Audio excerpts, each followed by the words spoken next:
आज आपल्याला खारं वांग बनवायचं आहे। मी त्याच्यासाठी अशा प्रकारे वांग कट करून घेतलं। त्याच्यासाठी थोडेसे लसणाच्या पाकळ्या, शेंगदाणे, थोडंसं अद्रक, कोथिंबीर, 2-3 मिरच्या,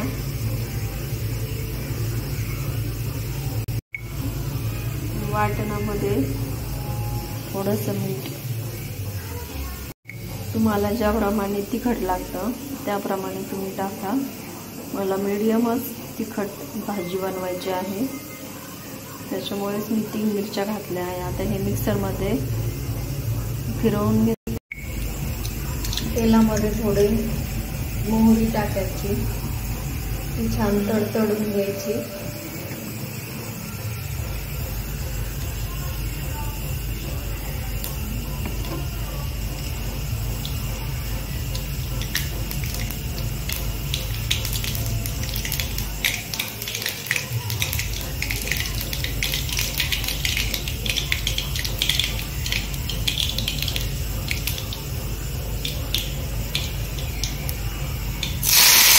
कोथिंबीर टाकायची,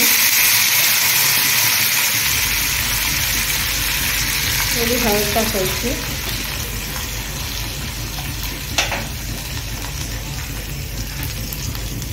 थोडं हिंग,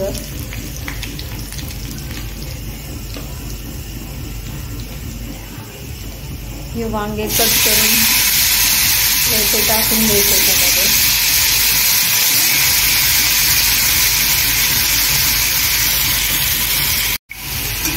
याला चांगलं हलवून घ्यायचं।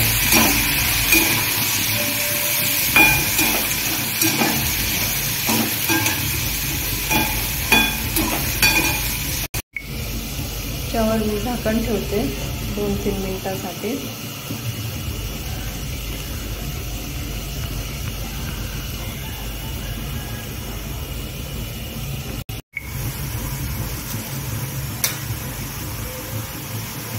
थोडीशी धनापूड,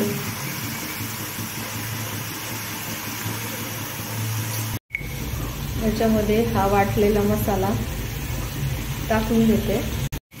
हे चांगलं असं हलवून घ्यायचं।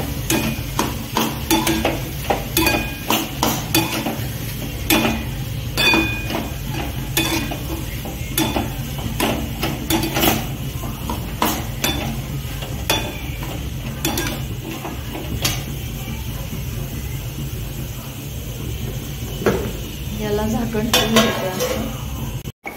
एक वेळेस असं हलवून घेतलं होतं।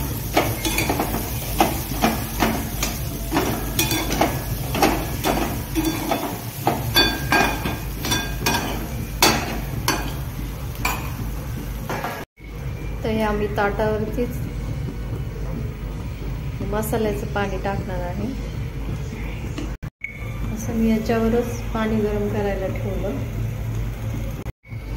पाणी थोडं गरम झालं आहे, मी याच्यामध्ये हे पाणी टाकून घेते।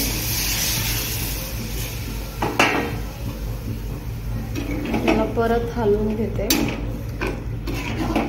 गार पाणी टाकलं का वांग शिजत नाही। अशी वांग्याची भाजी झाली आहे। वांग पण बऱ्यापैकी शिजलं आहे, जास्त पण शिजायचं नाही।